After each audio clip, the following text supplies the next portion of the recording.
Wagwan, everybody. Welcome to the Dis Affamie History podcast, where we'll be speaking about history and as well family history and how history relates in terms of Caribbean people for the present as well as in the past, and how in the past what that does and brings forth for what we are going through at present and what we can learn from our history, from our family, and take that moving forward. So I do hope you enjoy the podcast. And if you like it, please ensure to subscribe, like, and review. Thank you. In today's episode, Professor Renaldo McKenzie, an esteemed scholar whose expertise lies in the rich tapestry of Jamaican traditional religions. With a deep understanding of the cultural heritage and spiritual practices of Jamaica, he brings profound insights and scholarly rigor to our discussion. So let's have a listen. For coming on to the podcast and to speak on Jamaican religious traditions. And before we start, I'll have you just do a brief introduction of yourself. Well, I'm Renaldo McKenzie, and I live here in the US, in Philadelphia, and I'm a doctoral student at Georgetown University. I'm going to be transitioning to Temple shortly. I'm the author of Neoliberalism, Globalization, Income Inequality, Poverty and Resistance, which is an erudite analysis of Jamaica's economic analysis, highly reviewed. Get your copies today. But today is actually the 3 years anniversary of the book, and my company, I'm the president of the Neoliberal Corporation. We are celebrating 3 years. It's a think tank, digital media company, publishing company, IT, web design company. We provide education and support, and we also provide research. We conduct research as well. So, and I do a podcast. I'm the creator and host of the Neoliberal Around podcast. And I've oftentimes said the Neoliberal Around podcast and the Neoliberal Corporation, they're all about serving the world today to solve tomorrow's challenges by making popular what was the monopoly. And Perfect. and that's a little bit about me. Yeah. Perfect. No, perfect. Thank you so much for that, Ronaldo, because I'll put some of those in the show notes so people can click on those links. So Nice. we'll start. And then basically, I just wanted to ask you, why was it that what was your why to start the research of this topic of the Jamaican religious traditions? I wanted to start the this research because, well, I was teaching a Caribbean theology class. I think it was a year or two ago. And while teaching the class, I asked the students to conduct a research. I mean, well, not really conduct a research, just to talk. I wanted to understand who they were as individuals and where they came from and their training and development. But then I realized that the students were not fully exposed to African traditions. And I began to ask them questions about African traditions, and they didn't know much about African traditions. And then I said, wait, I'm going to change the syllabus. Yes. I said, okay, guys, wow, this is absolutely ridiculous. I said, first of all, you're doing Caribbean theology and you're at a Caribbean institution, and you're telling me you have not been exposed to African Caribbean traditions? And I said, wow, no, we got it. So I decided to adjust the syllabus and started to teach them some more about African traditions, and that's how I started, because then I then asked them a soft question about their attitude toward African traditions. And but Jamaica has always had a negative attitude toward Afro-Caribbean beliefs, especially because stemming from our colonial past. And so I believe that theology, spirituality, belief, and faith are important in valuing one's identity. And I believe until we are able to truly value who we are as individuals, then it will continue to affect our development and our growth and our progress as a people. But I say to you, that has always been part of the strategy in terms of the Caribbean being an invention, and the fact that as new nations with peoples who are historically marginalized, it was within the interest of the former colonial masters to continue to maintain their advantages. So our education system places value on European traditions. And so when you look at, in terms of religiously, we look down on African traditions. Yes? Yet we look down on how we speak in terms of Creole. We look down on our color. The darker you are, then the more you are seen as not as, you're not as valued. Exactly. Even today, there is, so that's one. And the next thing is your attitudes towards faith, your attitude towards Rastafarianism, so on and so forth. So those things are important in terms of valuing our identity and coming together as a people. So I wanted to, but this is the 21st century. Jamaicans are well traveled all over the world. We have technology is exploding rapidly and bringing the world and people closer to get together. Borders are being dismantled. Okay, there are no borders in a sense. Globalization, fueled by innovation and technology, has created greater exposure. And so my question is, so I wanted to understand, okay, has this helped to, in a way, to remove the scales off people's eyes in Jamaica? Are people more embracing of the Caribbean traditions? And if not, why not? So that's the basis of doing the research, as a way to understand and to also to facilitate conversation towards, and you have to have conversation in order to recapture and to restore. And just so you know, after I decided that I was going to do this research, I realized that the Jamaican government has an open discussion, on legalizing obeah in Jamaica, which was great. Now the church reacted by saying, absolutely not. We will not legalize obeah in Jamaica. We are against it. And of course, Jamaica is a Christian country. And of course, and they said that obeah is inherently evil. That, and of course, I teach a Caribbean theology class and a Caribbean thought class. I've oftentimes, when you study history, that was always the justification for enslaving the Africans. Africans, they don't have religion.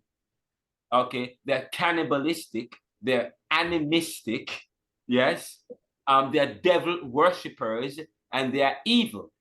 Okay, and of course, they come here with their tradition, and that continues to today. That's part of the tradition, and so it was quite interesting to me, intriguing, that the very same. It was as if we're taking the conversation and narrative right out of our former colonial pastors' book and putting it into our book. So I wanted to understand that. And so that's the why of it. So it's long, but yeah, that was my why. No, that's fine. That's fine, because we'll go into some of that discourse that you just mentioned. So just to kind of give, I guess, what you actually did research or what you're looking into, what were the four or five different types of the Jamaican religious traditions that were discussed in your research? Well, in terms of Afro-Caribbean tradition, and again, let me say this, when we talk about Afro-Caribbean traditions, we are talking about African traditions coming from Africa and the Africans who bring their religions, but not just that, but we're also talking about indigenous.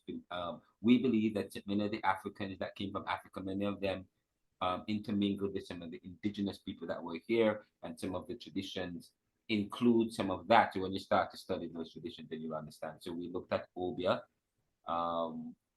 which is not an institution like Revivalist. It's not a denomination, but it is a practice. A practice which includes practicing the practice of boiling, using herbs and so on, and chants and so on, in order to ward off spirits. Okay, it involves also praying to the ancestors praying to ancestors. Some people say Doppy or so on and so forth. Mm-hmm. So it really includes those charms for healing and also for balancing oneself. So that's what it's about. But many of and when you study African history, I mean, Nanny of the Maroon, she was an older woman. Okay, she she practiced Obia as a way to give her strength, okay, to fight off the Europeans, okay, which led to them securing their victory. When you study Caribbean tradition, I mean, Chris, when you growing up in Jamaica, I would often hear my dad say, "I'm sorry, let me not use my dad." I would often hear some Christian people use their Christianity to pray against people and to wish people bad. Yes. Yes. So to wish for bad or wish bad for people or to curse people, so on and so forth. But there are people who use it. And I say to you, Obia was never used. That was never the case for Obia. Obia was always used as a way, and it originated from the Ashanti people as well. Dr. Bookman, who came from Senegambia, who came to Jamaica, he actually practiced. He could read the Quran. So I'm going to tell you that when you ask me what are the 4 African traditions that I talk about, the Muslim religion is one, because many people think that the Muslim religion only started in 1960s or the 1990s or so on. The Muslim tradition and beliefs and practices has always been here in the Caribbean. In fact, the slaves brought it here from the 1700s when Dr. Bookman came here. In fact, we believe that part of the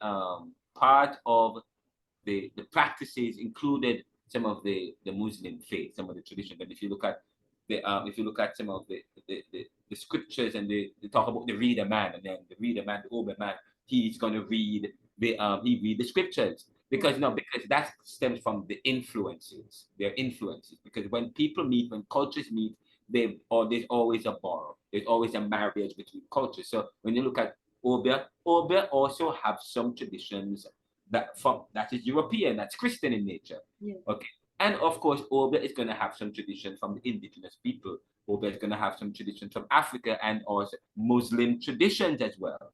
Okay. So Obia is one of them. Of course, there is also Jamaican revivalism. Jamaican revivalism is actually the combination of 2 different traditions. And the Jamaican, and they are a congregation. They have churches all over Jamaica, and in the U.S. there's a strong Jamaican revivalist congregation here in the U.S. in New York as well, in Philadelphia, just so you know. And they have religious leaders, a large following. They operate just as some churches operate. And if you study, and just so you know, have you ever been to a Jamaican funeral? You're Jamaican. Okay. Jamaican funerals, you would always have a 9-night. Yes. And there's always a particular kind of music, or they will hire out some musicians who would play mento music. Mento is the music of the revivalists. Okay. People don't realize that mento music or 9-night, that's in the tradition of the Jamaican revivalists. Okay. Music was much part of the tradition, Jamaican revivalism. And now Jamaican revivalism includes 2 groups. One that it involves Zionists that was started in 1860s, and it also involves the Pocomania that started in 1861, and the revivalist group. Revivalism started as part of the great revivalist, the revivalism in Jamaica, the Great Awakening. There was lots of resistance in the 1860s, 70s, and so on. So a lot of religions, and they draw influences from African traditions and so on. So that's one of the main reasons that many of these traditions were started as a way to give them strength, the African strength, and as a way to, and in a sense, they were organized. That's the first organized social group Okay, I'm telling you this, right? The first organized social group, protest group, or resistance group, or civil action were these African traditions, okay, in the 1800s that draw on African traditions and beliefs. So the Pocomania belief, the Zionists relied on who believed in spirit possession. And so as a way to give them, just as how in the Christian Bible they believe in the possession by the Holy Spirit to give them power, and then but the possession of for the revivalists, it's an ancestral kind of a possession. Okay, some people talk about fallen angels, say for example the Pocomania fallen angels, and they are okay, but it's all about giving them strength. It's all about fighting, using, they also practice using herbs and drumming and dancing and prancing and so on, in order and to invoke the power of God through their ancestors. That's the thing, invoking the power of God through their ancestors as a way to fight, as a way to maintain balance in the world.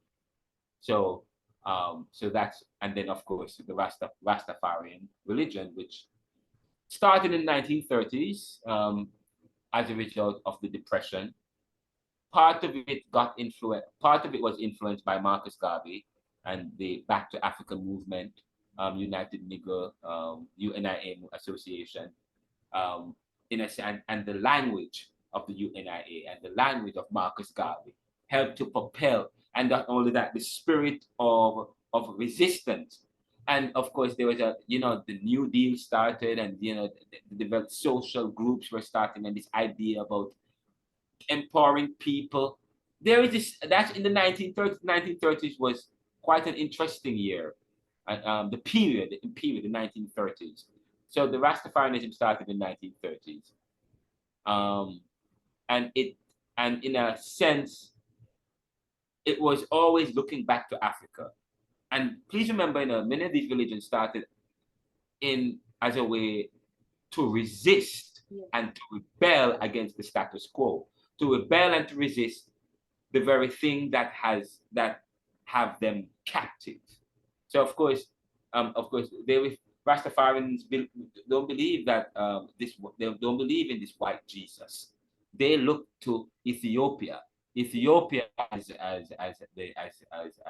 the land, as the promised land, and the Lion of Judah being Haile Selassie, or Haile Selassie, Rastafari, whatever the case is. So Rastafarianism was born out of social protest. Listen to what listen to Bob Marley. Bob Marley, who is a prophet. Many people think he's a musician. He's not just a musician. He's really a prophet. Yes. He was a prophet, and he helped to popularize reggae music. And reggae music, just is gospel music. Mm-hmm.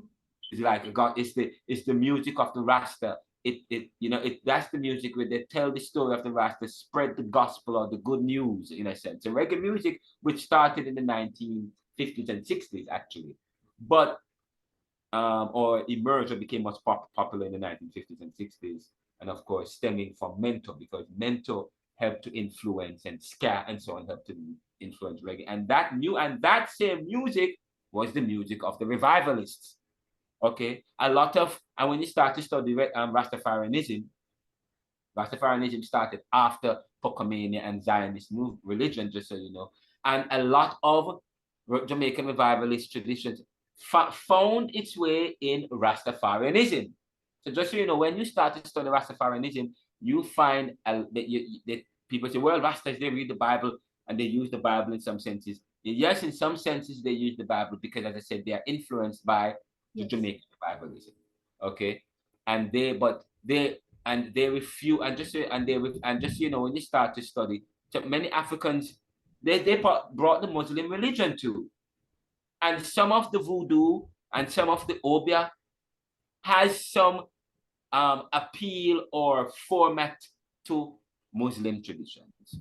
So those are some of the traditions that you when you talk about Afro-Caribbean traditions, yes, and many people would not include that as Afro-Caribbean tradition. Of course, some people may believe that some evangelical churches, like the Pentecostal Church in Jamaica, um, that we could consider that in a sense and a, a Afro-Caribbean kind of tradition, but maybe 1% African, people would say. But it involves a lot of dancing and movement, which is not European. Okay. It's not European, and the drumming and so on. So when you start to study the African traditions, of course, many people would not think that Pentecostalism and the rise, that has some kind of influence from African traditions. Yes. So No, that's great. And because what you mentioned, a lot of them have the connection of to self, it's the empowerment, it's the yes, enlightenment, and as you said, they now came together to create something that was a standard. And yes, so and because we normally don't have that. Now, the other, I'm going to just say this as a follow-up because again, even though these were all created, yes, however, because we're dealing with this is the Caribbean, this was an area that was colonized. These Jamaican religious traditions were not very much so viewed in a very positive perspective from the yes, Caribbean yes, colonies, yes. right? That is true. Can you just speak on that just for a minute? Yeah. Historically, Jamaicans have not had a positive image or attitude towards Afro-Caribbean beliefs. And of course, I talked about that in the pre-session, talking about growing up as a child in Jamaica. And and I said to you that we were taught to look down on Rastas. Yeah. Growing up in Jamaica, Rasta was a fringe group. Rastas were dirty. Okay. Um, and the next thing, not just, and of course, my brothers and I and friends, we would when we were traveling in communities and we walked past a house with a bottle, okay, and a table, okay, bottles and tables and so on, and a red cloth, and so we would walk on the other side. We were afraid because we called it the Duppy House. Yes. Okay, that was the Duppy House, and I said to you earlier, and I said to you, what we are saying about the fact that Jamaicans have historically had a negative attitude towards African beliefs. We're saying that this is not hearsay or rumor; it is a fact. In fact, that was part of the strategy. That was part of the colonization. Okay, to create a kind of disunity. Okay, and of course, as I said, the theology is important because theology not only help to preserve one's heritage, and of course, when we talk about Afro-Caribbean beliefs and traditions, that's part of a theological understanding. That's part of culture, okay? And so it's important. African traditions have to preserve culture. Okay, but it was the strategy to dilute, to kill African culture, to kill any connection, okay, to jettison any connection that the slave, that the Caribbean had with the past. Okay, so of course we know that African tradition is important when it comes to cultural preservation, but it's also important in terms of reclaiming one's past, reclaiming one's heritage, reclaiming one's resources, restoring one's dignity, restoring what was lost. And I said to you, Israel is a nation today because they were able to continue their heritage. They were able to continue their tradition, their Jewish tradition, their practices. So that is important. So of course, our inherited civilization today has not extracted or removed any kind of ban from any kind of ban or disdain or any kind of policy, has not removed any policy that rejects and prevents the practice of Afro-Caribbean beliefs. And of course, I said to you, Obia is illegal in Jamaica. Yes. On the books. I believe it's been illegal. I can't remember the date, since 1822 or something in the Something around that time, yes, around that time, yes. that time. That it's been illegal. So of course, and I say to you, the fact that an education in Jamaica, and we got independence, and it remained illegal in Jamaica. And I say to you, when we got independence, the churches in Jamaica runs the education system in Jamaica, okay, in the Caribbean. The church is highly invested, and of course, many Jamaica when the government announced that they were going to legalize, sorry, they were going to legalize obeah in Jamaica. The church said no, because of this argument, because obeah is inherently evil. And depending on what books, if you were to go on the computer right now and type in obeah, depending on when you read, whatever you read, you want to look at who is saying it. Yes. Okay, how are they connected, and so on and so forth. Because one, they will tell you, oh, obeah concerns itself with the practice of witchcraft. Okay, it concerns itself with attacking people, so on and so forth. But that was the narrative, to corrupt something so pure. So of course, I wanted to understand. I wanted to move away from that, so that we can restore our identity and we can become more united as a Caribbean people. Because I said to you, there are people that practice obeah in Jamaica. Not necessarily, not to. Of course, there are people that use it for bad, but there are people that use the Bible for bad. Yes. Okay. There are people. Anything can be used for bad.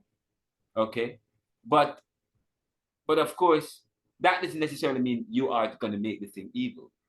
So of course, I said to you, when I was younger, I would not associate myself with African traditions. They were seen as negative. Of course, yes, I believe that African traditions were evil. So, and that's been the tradition, and that's the thinking. Of course, I teach a Caribbean theology class, and as I said to you, while teaching the class, I realized that many of the students they're not exposed to Afro-Caribbean traditions.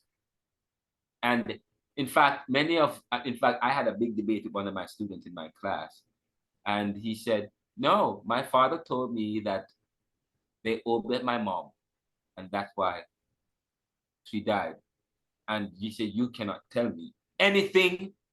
You can't say anything. I know this is what happened." Okay, and that has always been the thinking, but that has been embedded in our minds. We've been brainwashed. And I said to you, that's what you think. That's what people say to me. If that stems from a long history of corrupting something so pure, something meant to empower and uplift. So if there are people today all over Jamaica and the world, in the Caribbean, who still look down on Afro-Caribbean beliefs, I look down, and in fact, one time, there are people who believe that one of the reasons why Haiti is a failed state today is because of voodoo. Yeah, no, that's true. Okay. And there are people who privilege their position. There are people that privilege their position. But I say to you that it is very important for us to begin to study our past and to start to revisit history, because there are people who want to privilege themselves and to continue their dominance, and by putting down your history and promoting their own histories as normative. And of course, it was Immanuel Kant that says what? History is a result of the varieties of human natures and circumstances.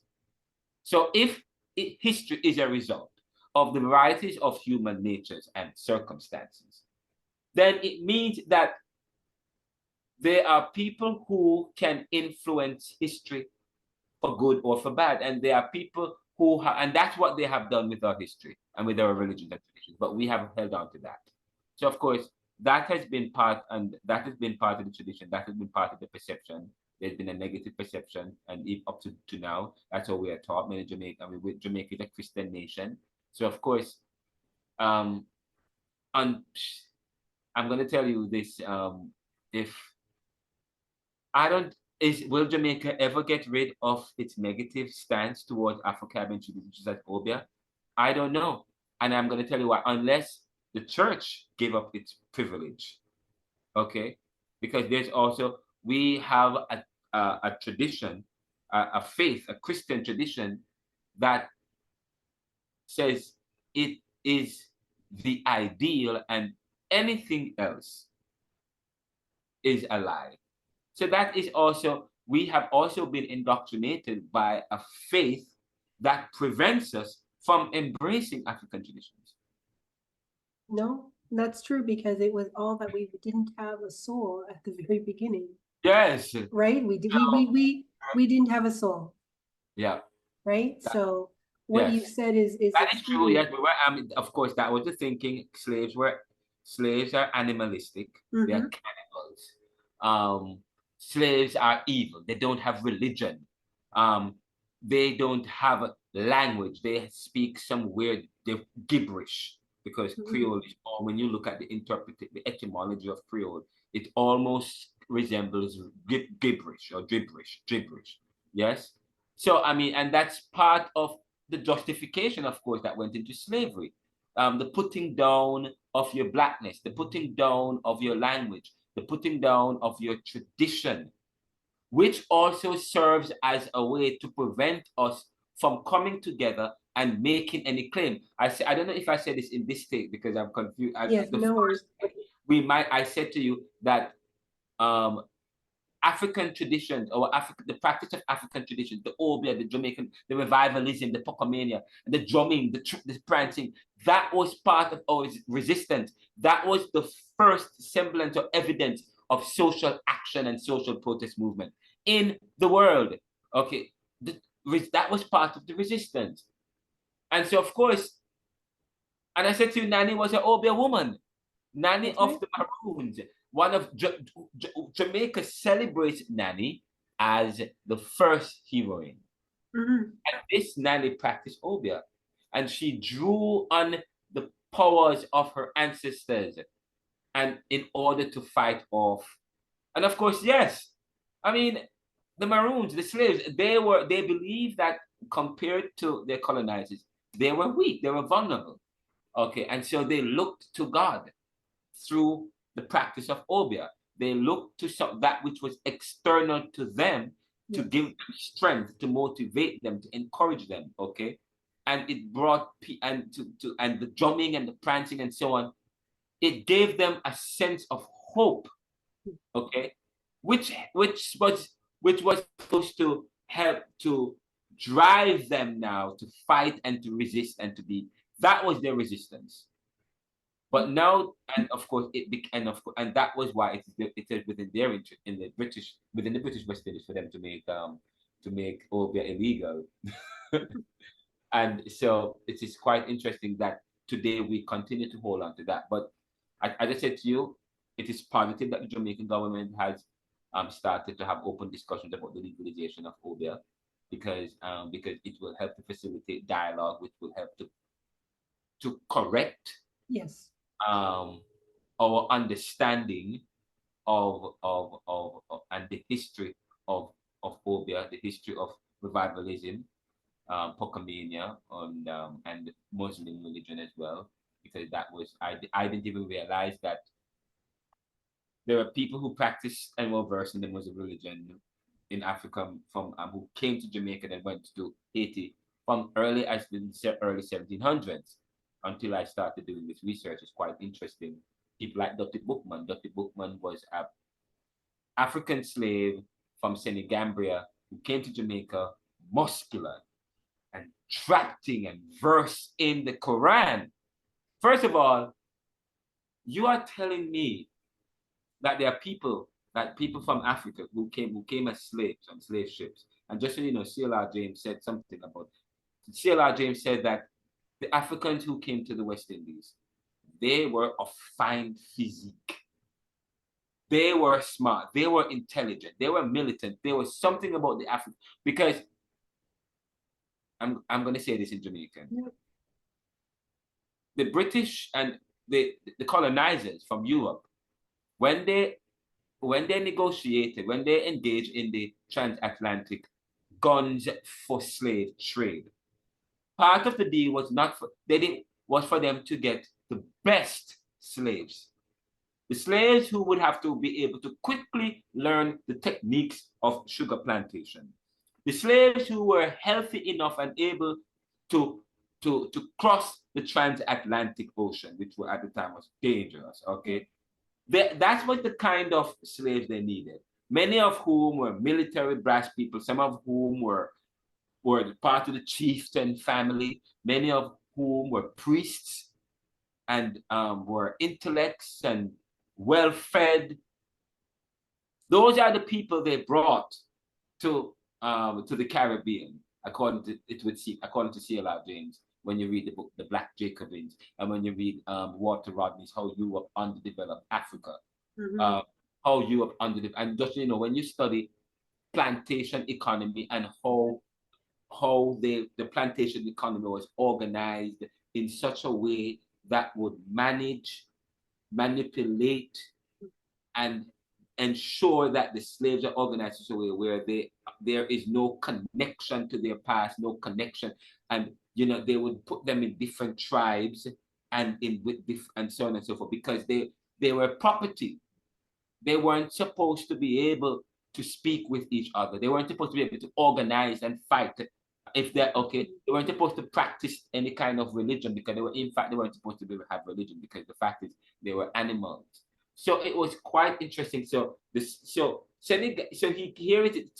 Dr. Bookman came from Senegambia to Jamaica, and I understand he was a voodoo priest, but I understand also he was versed in the Quran. He could read the Quran, and not only that, it was quite interesting. So he not only could he read the Quran and was seen as a voodoo priest, but he was also, I understand, was very intelligent. But I believe he started voodoo or Muslim tradition in Jamaica, but he didn't finish it in a sense, because he escaped and went to Haiti, and the voodoo became, and then it became polished, because when you start to look at voodoo, almost the same thing in Jamaica. They're almost the same thing, okay? And that is why we know that there is this one thing that connects all of these traditions in terms of this calling on their ancestors for power and for strength, the drumming and the music and the type of music, it's all similar. So of course, and that is very important. So of course he went to Haiti, and what did he do in Haiti? He started a church, okay, and the church and that church was very instrumental in helping to garner independence in the Haitian Revolution, Haiti's independence. It was the same obia, the same that Nanny of the Maroons used, and many of these African tradition people relied upon. So of course, by the late 1800s, they are already out. In 18, it was when did Haiti became 1790, 1801, 1804? 1804, yes, is when they were. That's what their official independence. Right. But towards the late 1800s, what you found was that the English and the French and people were making every attempt to minimize slave organizations through slave traditions. And of course, because of the Great Revival, all these revivals, churches and communions and traditions was popping up all over the Caribbean and Jamaica particularly. And so that's why you have many of these traditions being outlawed. And I said to you, when you start to study our history, and our heritage, your family heritage, you understand how important your history is. And I said to you, theology is important because it helps to make claim on the past. The Jews are able to make claim. Maybe you can make claim on crown land today. Okay. When you start to delve into your traditions and your history and to embrace your African tradition, it will take you maybe as far back as to connect you with certain people that you never knew you were connected. Exactly. Yeah. Exactly. No, there is definitely power. I definitely believe there is definitely power within it. Yeah. And when you walk within that power, it is definitely a different path that you are taking. So Yes. I know you mentioned a few of the common themes, but did your research uncover any other common themes or characteristics that were shared amongst all of these Jamaican religious traditions? Um, in terms of the traditions themselves, Yeah. not necessarily, well, we know that the common themes, in terms of what connects them, was their relationship to Africa, um, and the fact that they promote and encourage a kind of African value, valuing of one's identity, um, and then a kind of empowering one to be able to ward off spirits and so on. But in terms of the responses, and I've interviewed with, as I said, we're doing a survey, we're doing a Yes. study we're exploring attitudes towards Afro-Caribbean beliefs. We have submitted over 150 research interviews. We hope to get about 5,000 respondents interviewing or participating in the study. But so far, there's some what connects what has been the connecting thread in terms of the responses. That's what I want to talk about.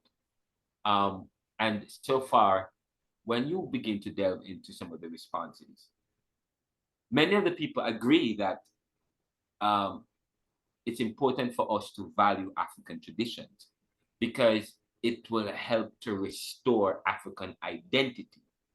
Because African tradition prioritizes us to look back at our past and to look deep within ourselves.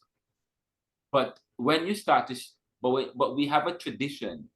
The kind of religion that we have in the Caribbean comes from a kind of European tradition, which prioritizes European tropes, symbols, which bears no resemblance to who we are as a people, Exactly. which continues it. So, if I said to you, theology and religion helps to also helps to preserve cultural heritage. Okay, when you start to look at African tradition, there is a focus on African tradition and African attitudes, and many people say, well, that I'm not African, I'm Jamaican, that's the past. But your past is part of who you are as a people, and who you are as a people have been re-engineered to be something else. And who you are, in a sense, the religion that is promoted, the European religion that's promoted, is one that has helped to colonize us, one that helps to demean us, one that continues to promote literature and the kind of faith that promotes features and language that helps us to continue to focus on something other than yourself. Yes. So therefore, that is why, Bob Marley talk about emancipate yourself from mental slavery. None but ourselves can free our minds. Bob Marley, and even to today, many people, what has helped to enslave our minds, or this brainwashing, okay, and that continues how we view ourselves and the bleaching, yes, and the fact that we continue to be uncompetitive because of our dividedness, is that because we continue to accept traditions that tell us that in order for us to become part of the right community, we have to be plugged into a kind of faith that speaks to a community, a God of a different race, a God of a different community. Okay. So because it was not until probably over the last 10 years, 10 years ago, that my views towards Rastafarianism changed, because I thought Rastas were dirty, okay, and they weren't good. I looked down on, they were less than me. Yes. But the revivalists, the Pocomania, the Obia man. I thought they were less than me, and people who practice those traditions. You know, Homi Baba, who wrote the book The Location of Culture, talks about who must I be as an individual? Because first of all, our, it's as if our identity is not original. I mean, and Kamal Breathwaite talk about the Caribbean being an invention stemming from colonization and the creolization. Okay, but our creolization is important, but yet still there are those who make it their business to promote, like Louis Bennett and Bob Marley and so on, to rescue and to restore and to capture. But those people are beyond us now. We don't see no Louis Bennett anymore. Rex Nettleford is beyond us, and the church continues to flex their muscle in the Caribbean. But I said to you, when you're in Canada, I'm in the U.S. But I'm part of when I came here in 2006, people were expecting me to look Jamaican. They said, "You don't look Jamaican." I said, "What do you mean? How come you don't have no rest? How come you don't have no dreadlock? How come you don't have any dreadlocks? Jamaicans supposed to have dreadlocks. Yes. How come but that was part, but at the same time, look at the ambivalence of this.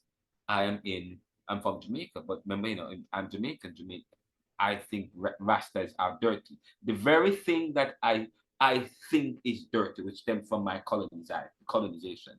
The very thing that I look upon is the very thing that I must be. Yeah, you see the ambivalence?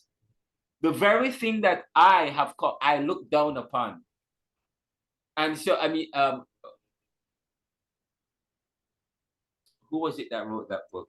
Who wrote Wretched of the Earth? Frantz Fanon. Frantz Fanon wrote Wretched of the Earth. And he said that the post-colonial man is a wretched of the earth. Wherever he is a political creature in the global sense of the term. Okay? Yeah, is it that crazy? So I come to the US, I look down upon something as dirty, yet I am supposed to be that, and I'm not. So what do I do? So it's the cardinal cosmopolitan who must be one thing outside of this country and something else inside of it.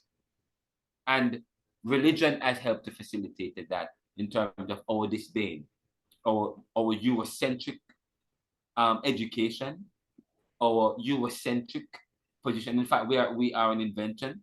Okay, and we have inherited and kept those traditions.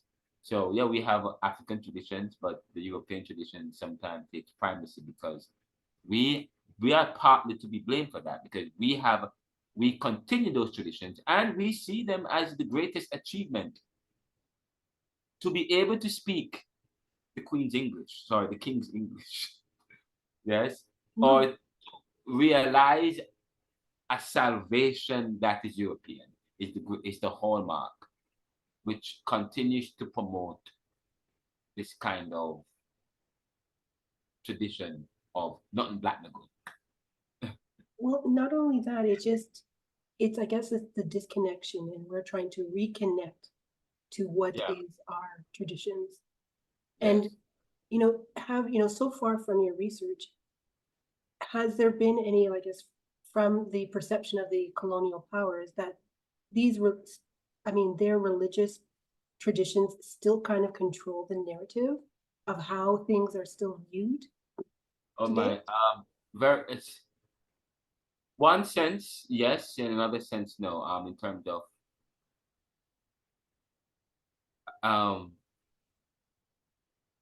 and this, I'm happy you asked me that question, because for two reasons. Okay. And I'm taking my time with this answer because I've spoken about this before, I've written about this, and I'm about to release the book about this.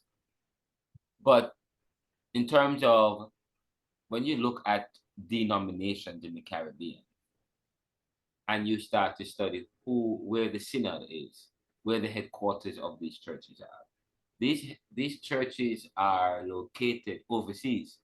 Mhm. The head offices. Yep. First of all, Jamaica still maintains the monarchy, okay, and there is no separation between church and state in Jamaica. So, and yes, we elect the prime minister in Jamaica and but we have had a referendum in the past, and they have voted to keep the king, the monarchy, as the head of state. But the church of England is still um, the head church in terms of any church that follows the Council for World Missions, um, or Protestant churches in the Caribbean or mainland churches. And if you're a British West Indian country who has the monarchy, the Queen, the King is the head of state, then the head of the church. I'm so sorry, getting a phone call. The head of the church is the Queen or the King. Sorry, and the government and who signs in things into law. That's one in terms of ceremonially. Ceremonially, when you look at the Caribbean, Jamaica, ceremonially, we are still connected to a past that drives, in a sense, help to drive policy or oversees our religious traditions. And and religious traditions also help to facilitate our ethics and our morals. And so that's very important. That's one. The second thing is I said to you, the head of many churches is in the US or in Europe, which which continues this kind of the narrative that not black and brown people can't manage anything, or if you're from the global south, a post-colonial country, a former colonized country, you can't run anything, okay? Or you are at the behest of the but now there are some institutions that now have a kind of liturgy that provides autonomy to the local. And of course, there is a move by Caribbean theologians such as Garnet Roper, the United Church in Jamaica and Cayman Islands. They are now inclusive. A lot of churches are now moving towards diversity, equity, and inclusion. But those are some of the mainline churches are moving towards diversity, equity, and inclusion. But the mainline churches have lost a lot of ground. They're not going, many of them are dying out. The church that has the sway in Jamaica, most evangelical churches, the Pentecostal churches, and many of them are ultra conservative, and although many of them are headquartered in Jamaica, they still have inherited a faith tradition that opposes African traditions, which is quite unfortunate. So, although you ask me whether or not the colonial, there might be external institutions from our colonial past that continue to have any kind of dominance or administration over in terms of faith or traditions or whatever. And I say to you, not necessarily, but that when you study control, when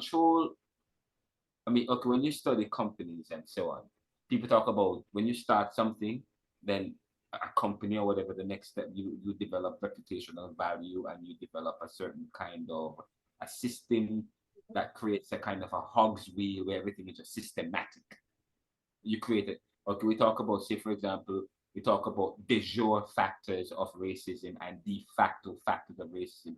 A de jure could be systematic or it could be indirect. Okay, that's what has happened in terms of traditions. Some of what happened in the Caribbean is that we have inherited a system. We have an inherited system that continues the colonial control. But so there's no direct control, there is no direct control of our faith traditions and so on and so forth in a sense. But what we have inherited is a colonial past that continues to drive our tradition. Say, for example, I said obeah is illegal in Jamaica. That is from the colonial past.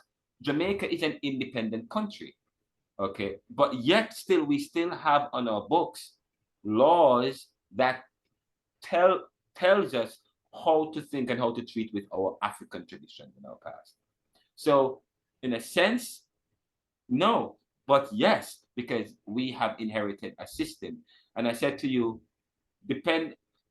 what has separated some Caribbean countries from others like Haiti and Cuba is that Haiti and Cuba, they took their freedoms, while other Caribbean countries, they were granted their freedoms, or their freedoms are arranged, or independence was arranged. Okay.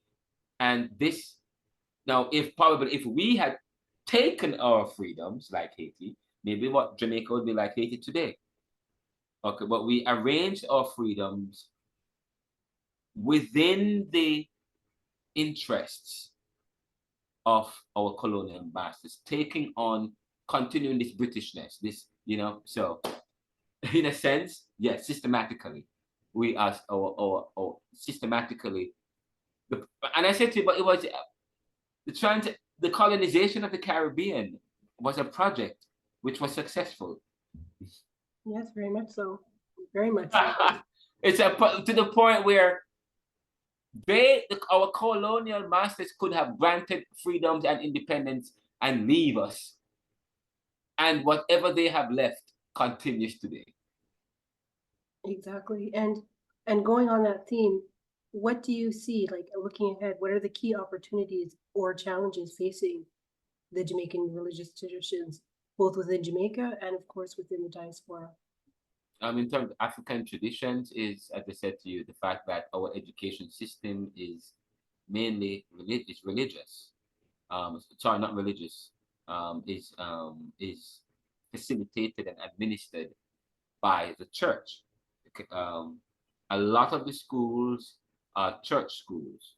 And many of the colleges are church-sponsored colleges. I might get into trouble when I say this to you. I hope I don't. But I should not. I live in a country that facilitates free speech, I think. I'm going to say this to you. I'm going to make a statement. I went to Jamaica Theological Seminary, and some time ago they asked me to serve as on the board as the was the secretary, but I'm no longer the secretary. I think I was the secretary or the vice president or something. I served on the steering committee as one of the seniors, on the executive steering committee of the past student association or the alumni.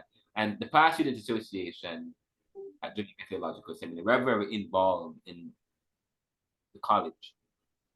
But the Jamaica Theological Seminary is transitioning to a university.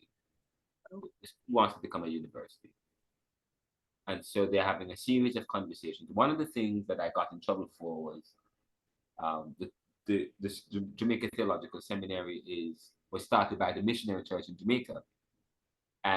But I said to the committee as it relates to formulating a university, because I was part of a discussion about creating a university at Jamaica Theological Seminary. I said to them, well, if you want to become a university, you're going to have to change your slogan.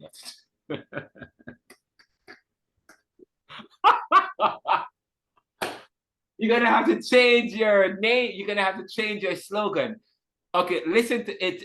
The motto is this: that I may know him and that I may make him known. I said we have to be inclusive. That is not an inclusive statement. Well, you should say that I may know God and that I may make God known. Oh, that has created problems with me and many people. In fact, I was supposed to teach Christianity today, but and they asked me not to teach. Some people had a problem with me teaching that course because they said I was going to be too liberal. They said I was going to be too liberal, which is quite too radical or liberal, but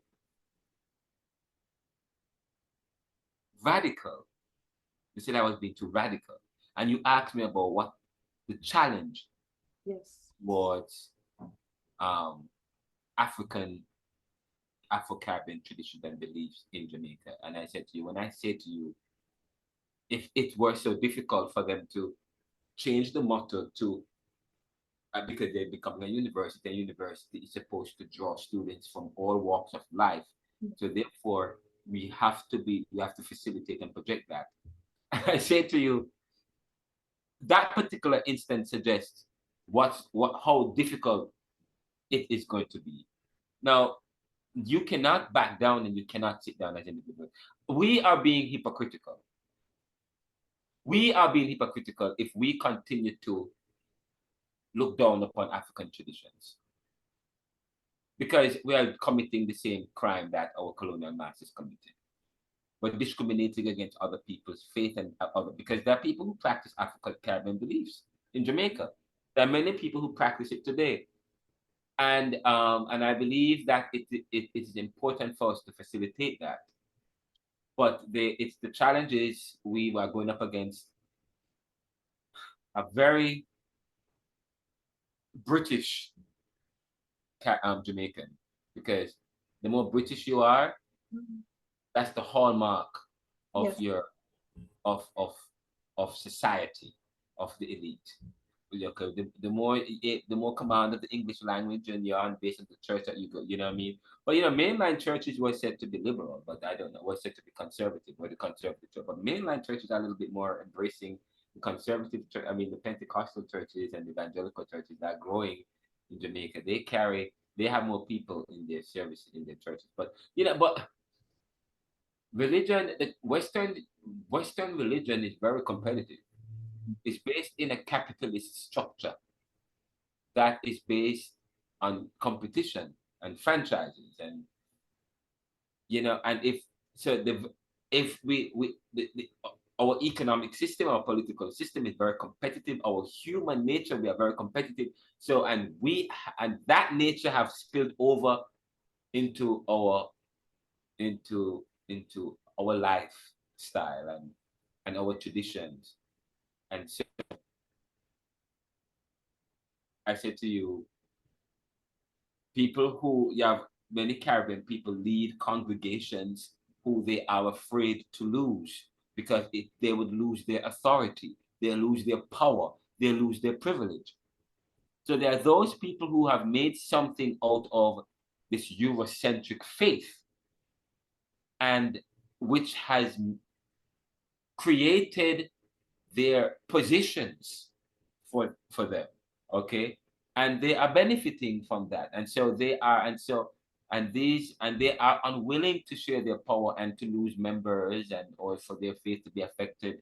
So of course, so that's also part of the challenge. We have inherited a very capitalist structure that is very highly competitive. That competitive spirit is also embedded within our truth, which is part of the institutions that many of us run and administer and operate. And if we were to embrace African traditions, it may threaten our following, it may threaten our position. So, and that is also part of the issue. No. I mean, you mentioned some things here that at least we can have the conversation. This is a movement that is going in this direction. But again, the challenges of what it faced is what has always been there from the very beginning within the Caribbean anyways. But yes, as we close out, Renaldo, what would be, I guess, your final thoughts for any of the listeners at this point in time?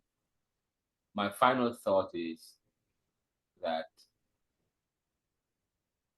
and I'm going to make I actually made a statement some time ago, and I think I need to. I sent an email to my students, and I said, I can't find it. It was always, it was always the plan for the Caribbean and for Black and brown people to be uncompetitive. Mm. Part of making a people uncompetitive is part of mitigating, minimizing, and diluting their identity. And so the study I'm doing is on valuing African identity. Because when we begin to value who we are, we have to know, we have to do research. We have to start going back, means we have to go back and revisit who we are. Because of course, I grew up in a Jamaica, and can I tell you,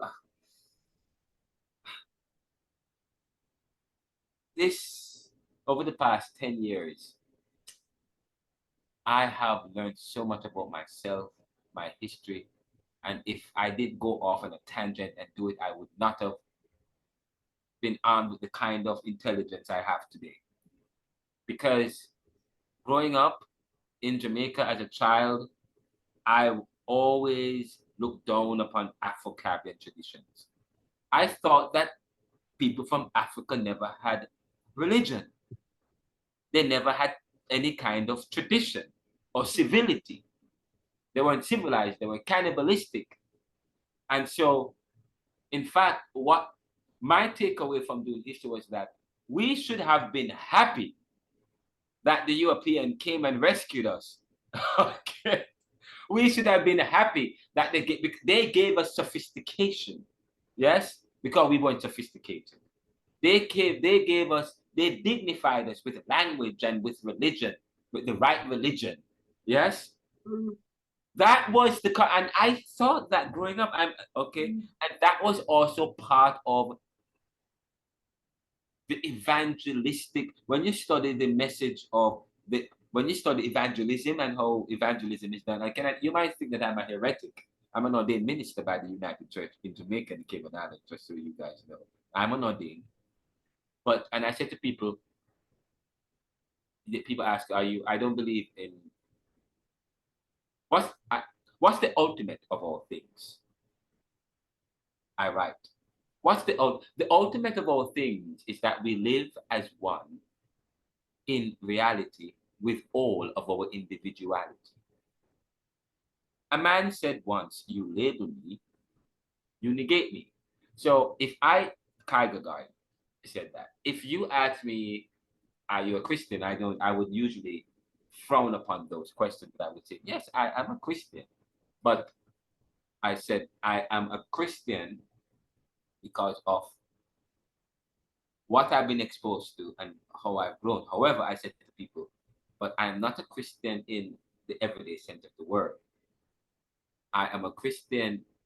I accept Christianity because that is the lens through which I relate to God, because I have more information about that.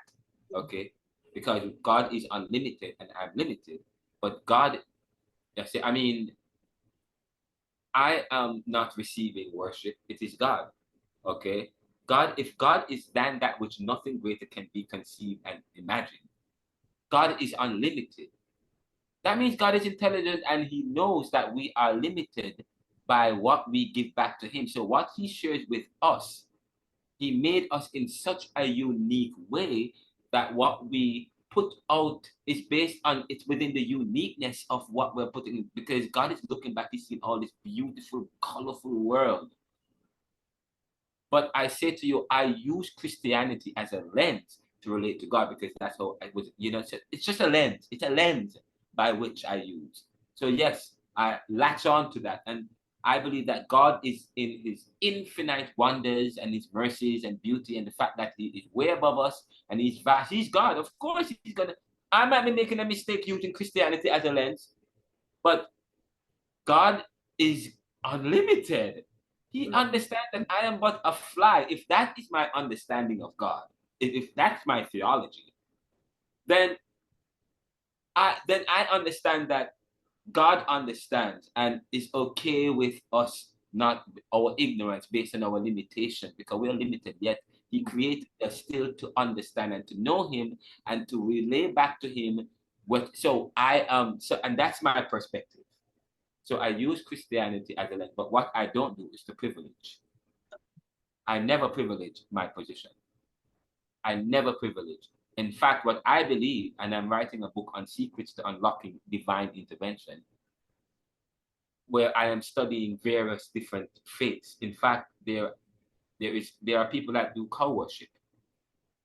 And there is a guy that does a cow worship in Massachusetts. I'm supposed to be going to Massachusetts to do some kind of anthropological study, to journey with this guy, because I want to learn about this cow worship. Because that's how he makes sense of reality and of life. So, but that's what he said, and I said, do you find value in that? How do you see the divine interacting with you? And then because I want to, and then I want to find out about Obia. Okay, there are people I'm not going to look down on Obia, but there are people who find valuable Obia. It gives them, it helps to balance them. There are those who might misuse it. That's how people misuse scriptures, misuse Jesus, misuse the Bible to enslave a whole set of people. Okay. So my challenge to people is that I pray that we don't commit the same crime that those who had enslaved us committed. Let us not be hypocritical or duplicitous. Let us be embracing of others and our African tradition, because united we stand, divided we fall. And part of reclaiming our dignity, part of our competitiveness, part of our development as a people and as a Caribbean nation is by restoring our African values. That's how Israel became a nation again, and that is how people in the diaspora and all over the world will become a stalwart juggernaut of the world. No, thank you. Thank you. Yeah. No, thank you. Thank you so much for your time, Renaldo. I really appreciate it, and for coming on and speaking about this, because again, not a narrative that people want to speak about sometimes. Yes, and to connect the two different types of themes that are here, that people may not seem that they really are one, and we really need to recognize and use that to empower ourselves. But thank you, I really appreciate it. By the way, I said something in the pre-session about Afro-Caribbean traditions, just so for your viewers to understand. When we talk about Afro-Caribbean traditions, we're not just talking about African traditions that the slave traditions that the traditions that the slaves brought here to Africa that find expression in Afro-Caribbean tradition. We're also talking about indigenous traditions like the Arawakan people, so the Taino people, and many of their traditions were mixed in with the Maroons, who were Africans who were left over from the Spanish, who had freed them when the British. Okay, so please remember that many of the traditions of the Afro-Caribbean tradition is a hybrid tradition, a mixture of African tradition, European tradition, and American Indian tradition, which now we are learning that many Jamaicans and Caribbean people have some kind of genealogical relationship with the indigenous people from the Caribbean. Yeah. So we're learning more about that. So thank you. Definitely we are. Thank you so much. Yeah. Take care. Hoped you enjoyed this episode, and if you did, please make sure to like, follow, subscribe, and write a review for the episode wherever you listen to your podcast. Thank you.